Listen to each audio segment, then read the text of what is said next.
అందరికీ నమస్తే. Welcome to BRK. నేను మీ రమ్య. ఈరోజు మనతో పాటు ప్రముఖ జ్యోతిష్య పండితులు శ్రీనివాసుల అనంతరామ శర్మ గారు ఉన్నారు. మాట్లాడి తెలుసుకునే ప్రయత్నం చేద్దాం.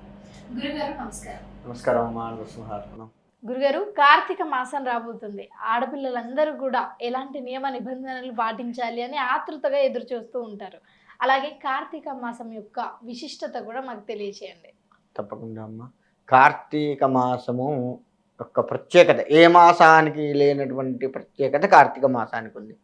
ఏంటి అంటే కార్తీక మాసంలో అటు శివుడి అభిషేకాది ఆరాధనలు చేస్తూనే కేశవుని కూడా పూజిస్తాం. సత్యనారాయణ స్వామి వ్రతం విష్ణుమూర్తికి సంబంధించి కదా.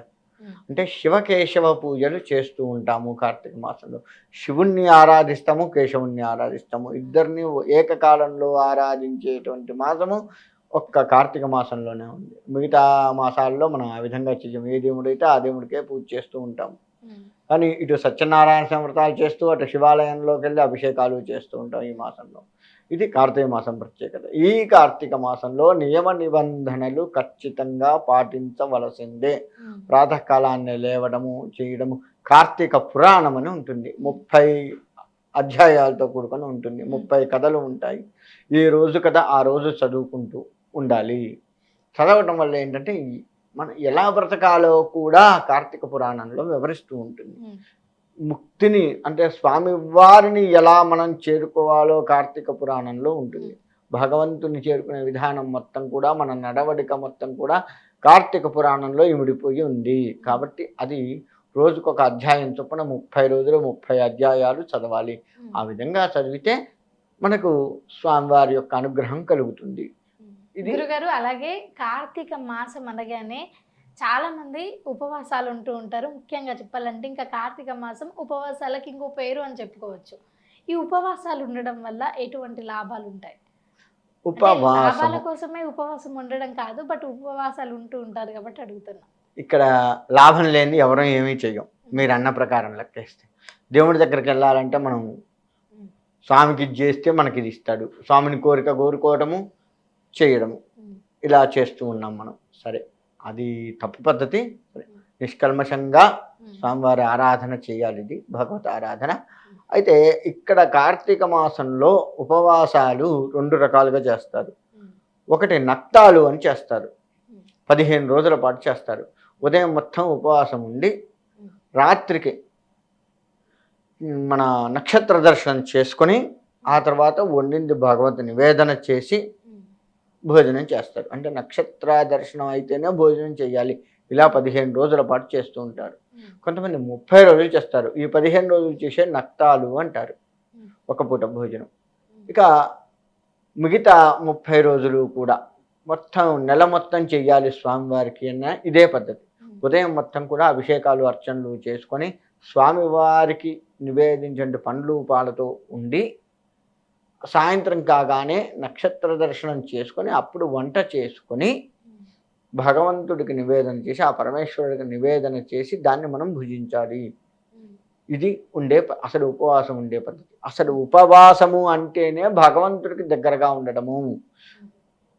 అది మనం మర్చిపోతున్నాం. అంటే భగవద్ ధ్యానంలో ఉండడం అని అర్థం. భగవంతుడికి దగ్గరగా ఉండటము అంటే ఫోటో పక్కన పెట్టుకొని విగ్రహం పక్కన పెట్టుకొని కూర్చోటం కాదు. భగవద్ ధ్యానంలో ఉండాలి.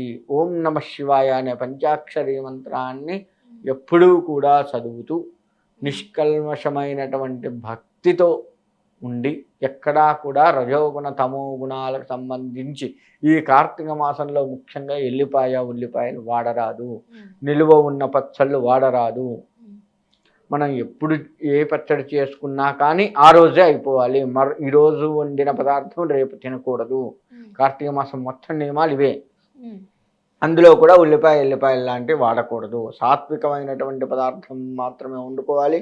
అది మాత్రమే భగవంతుడికి పెట్టాలి. అది మాత్రమే మనం తినాలి. తద్వారా మనలో ఆధ్యాత్మికత పెరుగుతుంది. అది అక్కడ ముఖ్యంగా చెప్పేది. ఉపవాసం అంటే భగవంతుడికి దగ్గరగా స్వామివారి పంచాక్షరి మంత్రాన్ని చదువుతూ చక్కగా ఆ స్వామివారి ధ్యాసలోనే ఉండాలి. ఎక్కడా కూడా కోపాలకు తాపాలకు లోన్ కావద్దు. ఈ విధంగా ఉండే మాసము అంటే పూర్తిగా భగవత్మయం అయ్యి ఉండాలి.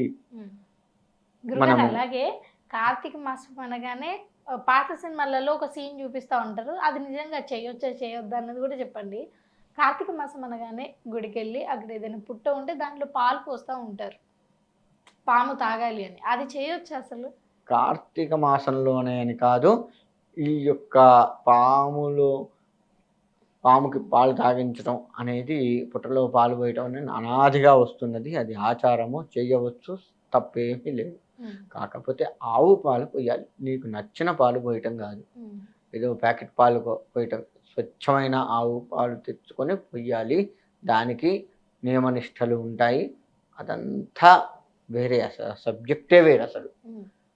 కాబట్టి కార్తీక మాసము అంటే పురాణ కథలతో కూడుకొని ఉండాలి. అందుకే కార్తీక పురాణము పుస్తకం ఉంటుంది.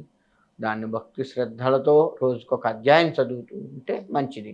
అప్పుడు ఉదయము సాయంత్రం మొదటి రోజు అధ్యాయం మొదలుపెట్టావు, అది ఉదయం చదవాలి, సాయంత్రం కూడా చదవాలి అదే అధ్యాయాన్ని. అలా ఉదయం సాయంత్రం చదువుతూ ఉండాలి. భగవంతుడికి నచ్చిన రీతిగా ధర్మంగా బ్రతుకుతూ ఉండాలి. సత్యం మాట్లాడుతూ ఉండాలి. ఇలా నియమనిష్టలు చాలా ఉంటాయి కార్తీక మాసంలో. ప్రాతకాలాన్ని లేవడము, చక్కగా రోజు తలమించి స్నానం చేయడము, ఇలా అన్నీ ఉంటాయి. ఆరోగ్య పరిస్థితులు బాగలేని వారికి రోజు తలమించి స్నానం చేయాలన్న నిబంధన పక్కకు పెట్టవచ్చు. కాకపోతే మిగతా వాళ్ళు చక్కగా చేసుకొని నియమనిష్టలతో భక్తి శ్రద్ధలతో ధర్మంగా బ్రతికేటువంటి మాసము కార్తీక మాసము. నెల రోజులు అలా బ్రతికితే మిగతా రోజులు కూడా అలానే బ్రతకాలి అనిపించేంత గొప్ప మాసము కార్తీక మాసము. గురుగారు, అలాగే ఈ కార్తీక మాసంలో ఎన్ని రోజులు ఉపవాసం ఉంటే మంచి జరుగుతుంది? అంటే ఆ శివునికి ఇష్టమైన కొన్ని వారాలు ఉంటాయి అని అంటారు కదా, అలా? మనం ఇందాకనే చెప్పుకున్నట్లుగా నక్తాలు అని చేస్తారు. 15 రోజులు, నెల రోజులు చెయ్యాలి.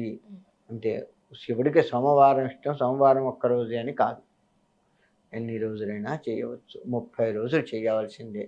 ఒక్క సోమవారం అని కాదు, 30 రోజులు చెయ్యాలి. లేకపోతే 15 రోజులు, దాన్నే నక్తాలు అంటారు. ఆ విధంగా ఉపవాసం ఉండాలి. ఓకే గురుగారు, ధన్యవాదాలు. మంచిదమ్మా.